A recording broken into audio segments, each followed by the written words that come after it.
afternoon, viewers. Welcome to Social Advocacy TV. Once again today I've brought a visitor who is also a youth who is going to tell us more about what he does, the challenges that he has found in his work. Of course, we are going to ask you where you come from, tell us about your work, tell us about the challenges that you found in your work, and maybe any initiation or help that the government has been granting. Anything that you can tell, you can say as far as your work is concerned, and how it will help develop the nation or the people. You can start by telling us your name. Thank you, Millicent. My name is Gideon Maritim, producer, Maritim Arts Production. Maritim Arts Production is a new production that ventures into performing arts. And in performing arts, we focus on performing set books in high schools, staging plays, delving into events. Anything that an artist can do is what we do in Maritim Arts Production. Okay. And tell me, Maritim, is this Maritim your name, or is just something you came up with, project that you came up with? Well, Maritim is my name. I took it after my dad, and I named my company Maritim because I wanted to celebrate my dad. So it is Maritim Arts Production. Tell me something. Can you tell me of your age? Where did you get this idea of starting this Maritim? Well, I'm 24 years old, and this idea of creating or establishing a production was initiated when I was in Form 2. It began dawning on me that I wanted to focus in art, and that is when I started beginning to plan myself on what I wanted to do in life. So post high school, I joined traveling theatre, set books traveling theatre for a while. I also tried directing and also marketing. And then last year is when I now established my own production, where I have a team of 15 youths. We have also directors, we have marketers. So that is where I've gotten. Okay, Maritim, that's great. But tell me something, Maritim. Yes. How did you start this project or the initiative that you're having? Were you sponsored by somebody? Were you given? Where did you get the money to start your business? Thank you for asking that. I think I can say that I'm lucky that I was able to get support from my family. I've been getting financial support from my family and also coming from my personal savings. So, and also I have tried looking into financial service providers, looking into those of banks and all that, and trying to see if I can get support from there. But fundamentally and majorly, I've gotten support from my family. Okay. Yes. So, like, the entire project was started by family funds? No. I can say 80% has been made up of family funding. 20% comes from my own personal savings, and 1, 2, 3 things I can. So how do you maintain it? Well, maintaining it isn't easy. Handling money is something that one has to be very careful about and intentional about, because once you get overwhelmed by the activities, you end up not really accounting for the money that you have. So the only way I maintain is I make sure that my books are in order. I have managers who keep me on check, who keep me accountable, and make sure that everything is being done in a transparent way. So tell me something. Yes. Like, you've already started your company, it's running well. How are you sustaining it? All right. How do you sustain your company? Well, fundamentally, I should be sustaining my production through the returns I get from performing shows. We had to do that because we are working with the school calendar as at now, because we are starting with staging set books in high schools. So as at now, schools are yet to really adjust, and we had to have our first shows. So I can say right now, at this moment, we are struggling financially because the company has been continuously spending, and there is no input, there is no money coming in, money is just going out. So maybe in the next 2 or 3 weeks is when you can now start seeing money coming to the company. And now, let me ask you. Yes. And now, with the change of the system in education, is it going to affect your work or your business? Have you seen that, or how would you take it? That is a very good question, and it is something that we've been talking about with my associates and my friends. As much as the new system is coming through, the CBC and all that, well, I think that being an artist, the fact that we call ourselves artists, we are creatives. So we see opportunities where people don't see opportunities. So as much as we have new systems, new curriculum coming in, trust you, we will find something that will fit into that specific system. But as of now, for example, we studied the St. Luke's Gospel in high schools and even in churches, so that will not be affected. What might be affected is the literature part. But again, we conform, we adjust. As artists, I usually tell my kids that you have to be fluid. You have to be When you able say to adjust. kids, who do you refer to as kids? I'm referring to the team of youths that I lead. Yes, I usually refer to them as my children. Okay. Yeah, because I literally guide them, mentor them, and teach them literally everything that is to be learned in life and even in our industry. Okay. Yes. So another question that I have for you, Marty, tell me, with this Hustler Fund, have you ever thought of maybe involving into it to help you manage or sustain your business?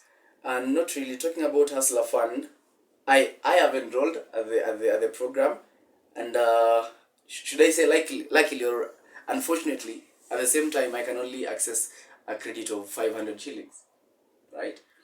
And if I can access a credit of 500 shillings, in my opinion, and I should disclaim these are my personal opinions. I no intent to taint anyone's image or anything, or or slander.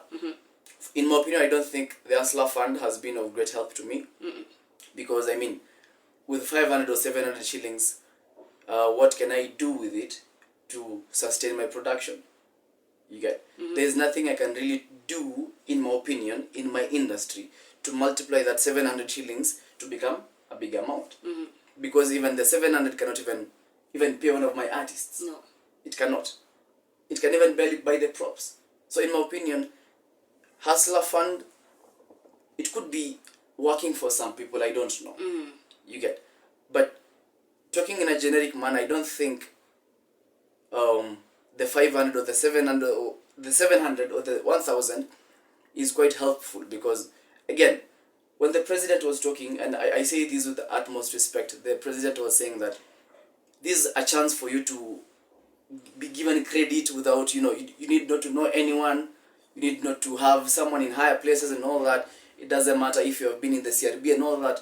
But again, the amount of money you get in the Hustler Fund is determined by the amount of money that you've been even transacting in your M-Pesa. Yes. So when you just key in your M-Pesa pin, they can access and see the amount of monies you've been transacting, and with that, they can now rate the kind of credit that you deserve. What about if you don't have that? Maybe you've not been transacting that big amount of money.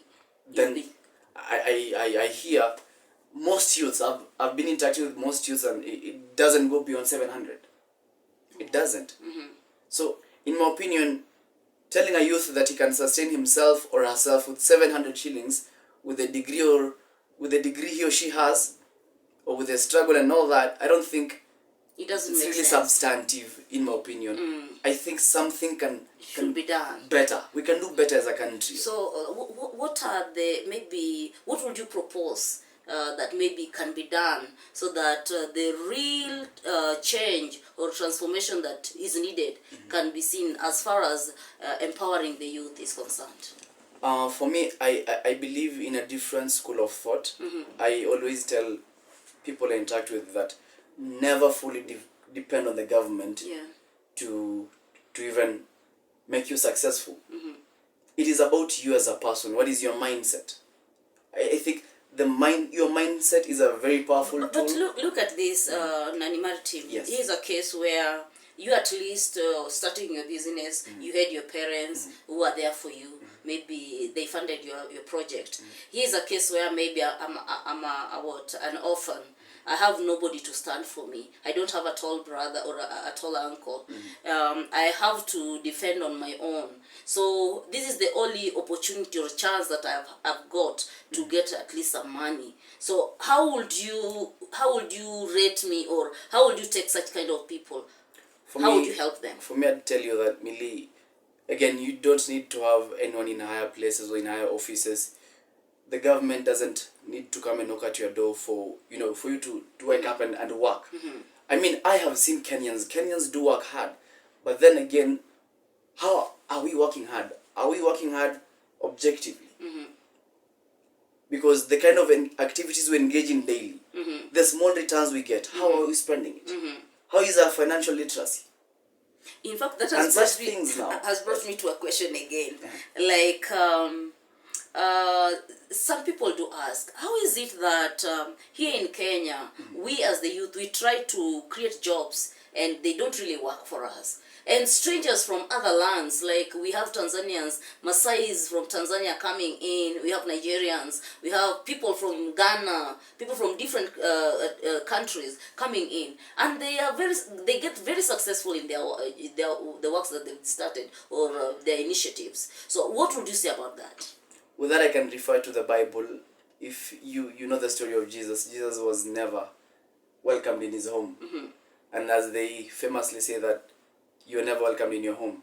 You get, so the fact that you're trying to make things blossom in your home, you really have to do a lot. You really have to stand out compared to that other stranger who is coming and trying to do new things. You get, because people, the locals, people who know you expect much from you.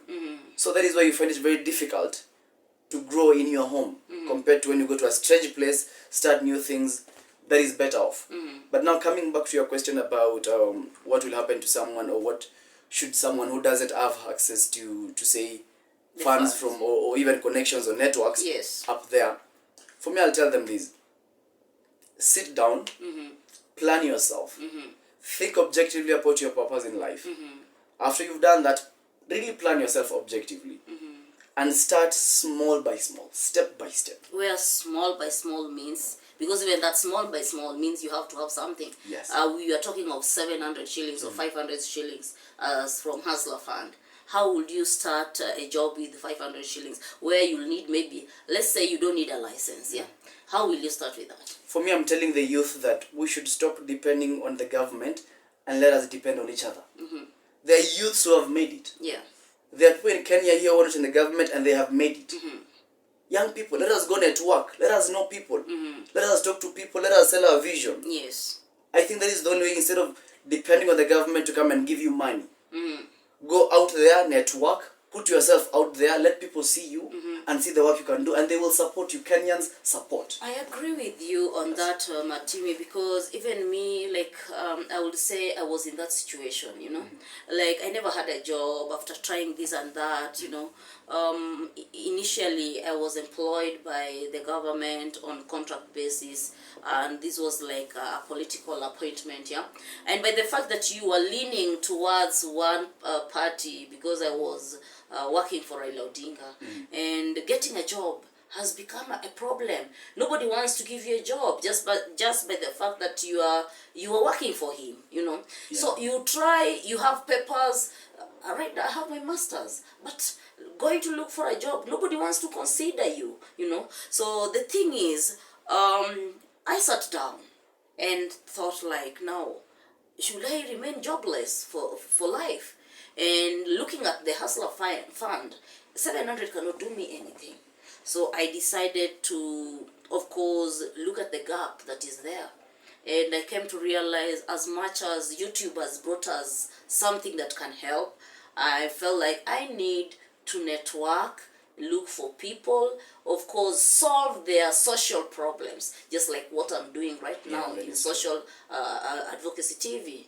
So, is this program going to help the youth to get the transformation that they want, you know?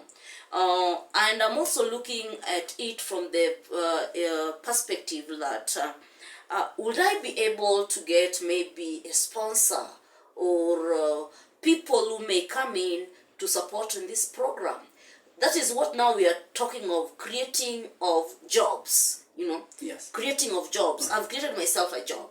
Now that I've created myself a job, what is the government going to, of course, as much as you're saying we can depend on, we cannot depend fully on the government. To some extent we should, because it's our right. It is our right. It's our right. Yes, yes, so yes. The first thing that I need to do is maybe try to contact the government. Trying to contact through Hustler Fund, that cannot help me start this initiative or even sustain this initiative. I have to come out to the people, to my networks, and maybe to the well-wishers, maybe whoever will be willing to see that this program is worth, they come to help me fund it or even sponsor the program. As I talk to the youth, I awaken them. I give them awareness on what they need to do, because some are dying, just like in the Bible, what is said, like most of the people perish because of lack of knowledge. Yes. Now that I have the knowledge, I can share the knowledge. Yes. And with this knowledge, you'll get one or two people who may be willing to help. Not all will be willing to help. You keep trying until that time that you come to manage to get what you want. You get a breakthrough. So what I'm trying to bring about to the youth is that we should not just sit there. Keep trying as much. Keep trying. Never give up. We've tried to follow the Hustler Fund, but the government also should chip in. Even though we don't want to talk about it, I don't think if we are going to develop our youth through the Hustler Fund, if in case truly the government want to help these youth, I think they need to do something. What do they need to do? The government should look at the youth that have already started something, just like you have started your organization or initiative. Yeah. So they should bring in or inject some funds for you. Yeah. That is going to help you start it up. And then you, as you do that, you look on a way of sustaining it. Yes, yes. I have started this.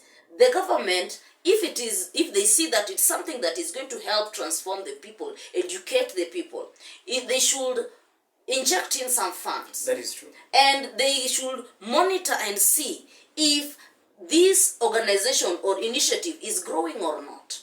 So they take it at their own. So as it grows, then maybe part of it should be the government's initiative. Yeah. And part of it is mine. There must be a percentage that maybe is owned by the government, and the percentage that me who started it holds. So at this rate, the government is not going to run at a loss. Yes. As much as they are running it, there is a percentage that they're going to get from it, and there's a percentage that I'm going to get. Yeah. So meaning we are developing. Yeah. So if all the youth can start initiatives that can grow in that way, that the money is going to benefit both the government and it's going to benefit the people. That is how the people should grow. Now maybe, can you tell me another approach that can be used at least to bring up the youth? Because our youth today, they are very clever. They are very creative. They are very innovative. Yes. But what they lack is that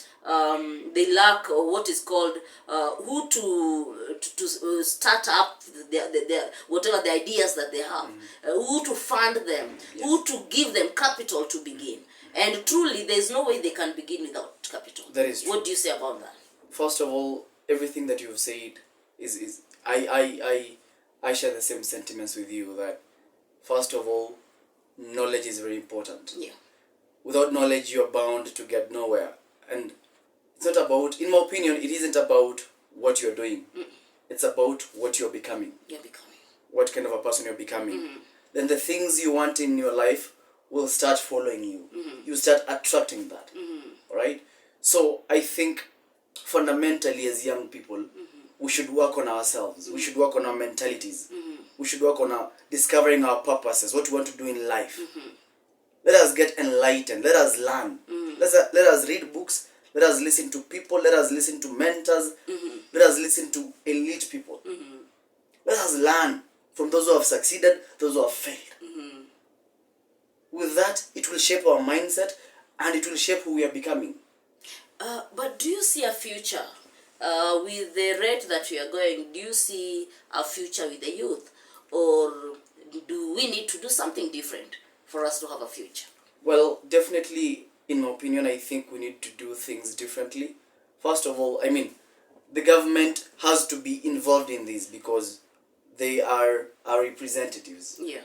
In Kenya, we have a representative democracy. They are there to represent us, right? So they should be acting in our best interest. They should be, but you will find that not all of them are acting in our best interest. Some of them are serving their own interests. Anyway, that is a conversation for another day. But the government should have a stake in all the activities that the youth are doing. As you rightly put, youths should even try and establish their own initiatives and establish their own small organizations. And the government now, through even the decentralized government, the county governments, we have the word representatives, boiling down to paka pale mtu kwa ground. The government should be monitoring those youth, supporting them, giving them the necessary materials, and it doesn't have to be money alone. Let us have workshops. Let us educate our youth on financial literacy. Let us educate our youths to see opportunities where people do not see opportunities, because that is how you stand out. In a crowd, if you're seeing where people see a problem, see it as an opportunity. Where people are seeing no door, see a door. Where people are seeing darkness, see light. But you cannot see that without knowledge. It starts with you. Fundamentally, what I'm saying is that the government will not come and change your life. Truth be told, Okay. it starts with you. Before the government comes in, work on yourself.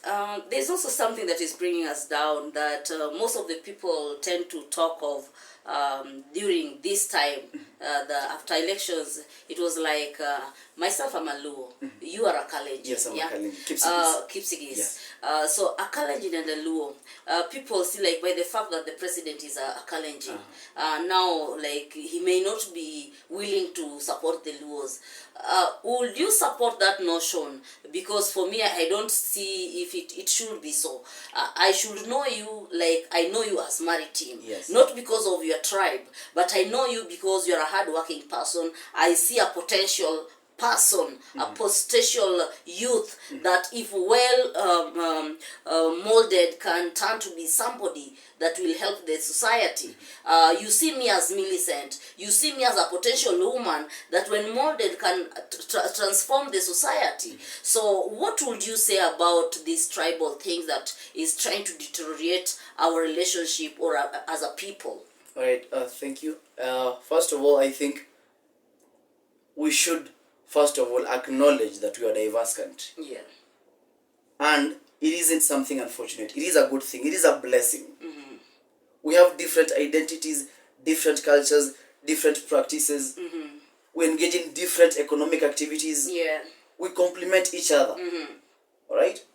And the fact that even we have the president being a Kalenjin, and then we have Honorable Raila Amolo Odinga, whom I, with utmost respect, really look even up to in terms of his resilience in the political field. I think the fact that they differ up there doesn't actually replicate what is on the ground. I mean, look at us. We don't really care about the fact that we are from different tribes. Even out there, the youth, the young people, everyone, people are no longer acting along tribal lines. No. Only this conversation of tribal lines will only come about when people are now trying to apply for jobs, in government offices. That is now you realize how that. can it be brought down? Can it be finished? Because it is the biggest monster so far right now. That is true. Because I'm afraid, like, if I'll apply, they look at my name and they'll not give me a job because of my name. My name, just like they said before, your name will do what? It's your name that has needed you, has done you what will make you not get what you want, So we'll open and close doors. Close doors for you. It will define you. Right. So which should not be the case. Yes. So what can be done, or how can we go about this monster? Because if not stopped, I am seeing a country that maybe in the future will be totally separated. The way we are being brought up right now, I'm feeling like I'm a Luo, and we are hated by the leaders, the people. We are hated by this. That should not be there. I that should is true. see you as meriting. If I come to look for a job from your company, you should not look at my name or where I come, my tribe, you know. You should look at what I'm capable of doing, Yes. you know. So in that case, what do we need to do to stop this? Because if it's not stopped now, it is going to be more worse in the future. That is true. That is true. If nothing is done, it is going to be a tragedy. But as I'd said, the main problem is not even in the private sector. I'm in the private sector, and even in my production, surprisingly, as much as people would expect me to have many Kalenjins in my production, I only have one Kalenjin. I have 6 or 7 people from Western, right? Those are Luyas. I have 2 Luos. I have a Kamba. I have a Taita. So my company is diversified, and I look at the merits, and I think that is the norm in the private sector. The problem comes in the public sector. Now, for me, I think the solution should be how these people get into offices, how we put them into those offices. What is the criteria? You know, Because I think before you continue, I think we should transit from paying off loyalty, as much as loyalty is something that should be paid even in the political field and all that. I think we should transit rather to a bureaucratic nation, where people are in offices because of their abilities, what they can do, and not because they know someone, not because he or she is a Chebet keeping a teach, Ruta, who no, it should be what they can do, or Odhiambo, or Wanjiku. It should be based on what they can do, their abilities. Are they adding value? But that is not the case. The case as it is right now is, who do you know? Who do you know? You get? What is your name? Are you keeping a teach? Are you Odhiambo? That is the problem that we have right now. And the thing is, it starts from the top there, the goodwill, the political goodwill. If the political class does not have the goodwill, then trust you me, in my opinion, we'll never solve this tragedy. So I think it has to be the goodwill from the politicians. And that boils down to now the kind of leaders we elect into offices. I get you. Like you are saying that it begins with the goodwill, yeah? But here is the case where we've brought about the devolved government, yeah? And devolved government, like now I come from Migori, yeah? I would not say like maybe Migori won't be the best example because it's a cosmopolitan. Let's say for example, I'm from Siaya. Siaya is not cosmopolitan. You will not expect to get Kikuyus being employed in Siaya. Government offices in Siaya. I get to Mombasa. You're not most likely to get maybe Luos being employed there. You get to Kiambu. You may not even have one Luo being employed there. Is this still going to be like making the as in tearing apart this gap that we are trying to bridge? Or should it be like, once it is the, of course, devolved government, where or when it comes to the representatives that are chosen, should come from that area. But when it comes to the workers, it can be anybody from all over the nation that applies, without looking at like how many percent have been brought from from that maybe county. But you find that maybe they can put like 60% should be from that county, and then the remaining 40% come from all over the county, from other counties, and this is going to promote what is called, of course, diversity of cultures. Yeah, it's going to bring about that understanding. I'll try to understand you as a people, even though I'm not Kikuyu, but being that I'm working in Kiambu, I come to know how your tradition and do your things, So I can work not only in Kikuyu, I can work in Mombasa, I can work in Migori, because I have the ability to do so. I have the merit to do so. This is not what is there. Today, we are going to choose a governor who is going to represent a county, but you find that this governor, what does he do? He'll only employ people from that county, and we are not even we can't borrow from other counties because we don't have experts from other countries maybe who have got experience that we don't have. How are we going to grow without this expertise? Well, what you're saying is true. However, it isn't fully true in my opinion. I have a friend who is from your land actually, Okay. and she was in the county government of Kericho. So, well, again, actually, whatever is happening right now, the fact that we are having I call these tribes nations. So, for example, say if you go to Bomet County, you realize that everyone ranging starting from the governor to the watchman is a Kalenjin. Actually, that is against our constitution, under chapter 11 of our constitution that talks about devolved government, and at the same time it's against the County Governments Act. The County Governments Act, read together with the constitution, provides that as much as we are now having these counties should number one acknowledge diversity in that specific region. Bomet County should acknowledge that in Bomet County, yes, we could be having 80% Kipsigis, but we have 10% these other nation, 5% these other nation, 2% these other nation. The constitution, together with the County Governments Act, provide that all these people should be provided opportunities. All right, but that is not the norm. You'll find that in any other county. I've been in Bomet County, and a bigger percentage, more than 90, are Kalenjins, and that is unconstitutional. That is unconstitutional. But now it is there because there is no political goodwill. You get? Because our leaders in those devolved governments are not objective. No. They are not. So if the top is not objective, if the county executive is not objective, how do you expect the other small entities in that county to be objective? If the county government itself at its executive is not leading by example, being diverse, how do you expect the sub-county offices to be diverse? May not work. So it boils down to political goodwill. Okay, this brings us to the question that is leadership within these various sub-counties done right?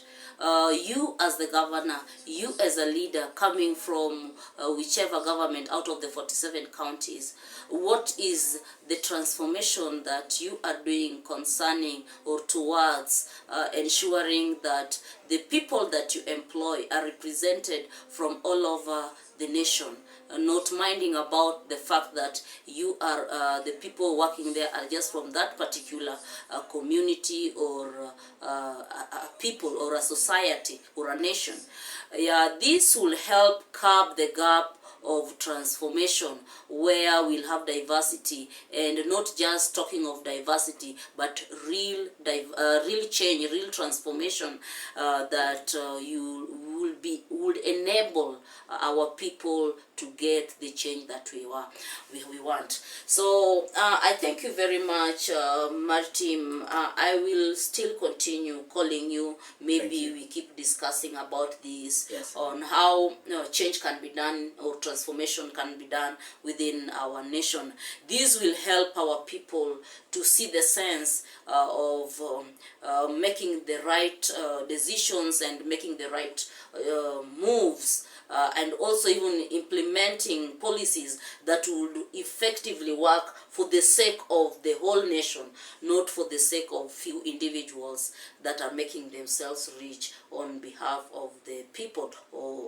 So I'm very grateful, and I would leave it by saying that there's much that needs to be done to our leaders, to the president, to our members of parliament, to our courts. This is a challenge to you. We are challenging you as the youth, because whatever has been in place right now is not really working effectively.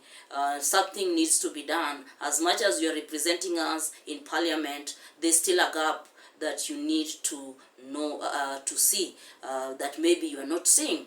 Martin, I would request you maybe to have a final word for the people. Right. Maybe you can recommend something for them or advise them on maybe what to do. Okay, thank you. First of all, thank you, Millicent, for granting me this opportunity. I'm humbled, I'm honored, I'm proud of the work you're doing. Now, my parting shot to the youth is that do not wait on the government to come and help you. Go change, go learn, feed your knowledge, eat. I usually tell my associates, eat, for the journey is long. By eating, I mean equip yourself, build that stamina, and now change your mindset. It is about who you are becoming and not what you're doing. The things that you want will just come by themselves. Yes. You will attract them once you are changing yourself. It is about who you are becoming, not what you're doing. Thank you. That means change begins with you. It is you are that change. So make a step. You cannot expect change when you do not act. So make a step and then let that change come. Do not wait for something. Go for something. And you will see, once you start working on it, all will follow, others will follow, ways will open. So to the youth, we are here to support you. Whoever may be having something that is challenging or may want to consult with us, you can connect or contact us through my number, that is 0724 344 285, and I repeat 0724 344 285. And you can also follow me on my YouTube page, and that is Millicent Dorothy Kajimba. My YouTube page, Millicent Dorothy Kajimba. Go there and subscribe. Go there and subscribe so that you can also be supporting me as much as also I am helping you in consultations so that you can reach to where you want to get to. As we had said before, together as one, it is about networking. Let's network and build one another. Thank you, and may you be blessed.